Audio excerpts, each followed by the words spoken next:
માતાજી મિત્રો, આજ શું કામ કરી રહ્યો છું હું એ તમને બતાવું. આપણા બ્લોગમાં બન્યા રહેજો. આ છે આપણો રાયડો વાવેલો, એમાં વિખેડવાનું ચાલુ છે. એ તમને બતાવું કેવી રીતે વિખેડું છું અને કેવી રીતે વિખેડી છે. જોઈ લો આપણો રાયડો પહેલાં કેવો છે, જણાવજો કોમેન્ટમાં.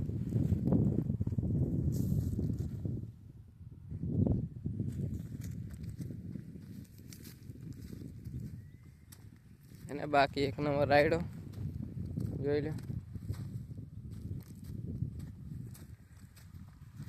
તમને હું વિખેડી બતાવી, તમે જોઈ લો ખાલી કેવી છે વિખેડી.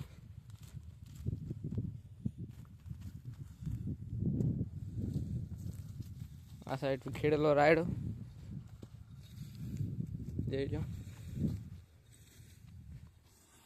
આ છે મિત્રો વિખેડી, આપણે માણસથી આંકવા માટે.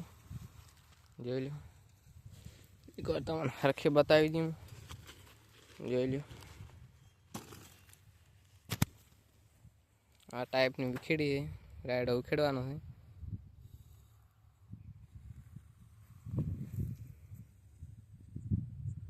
આ સાઈડ વિખેડવાનું ચાલુ પણ છે.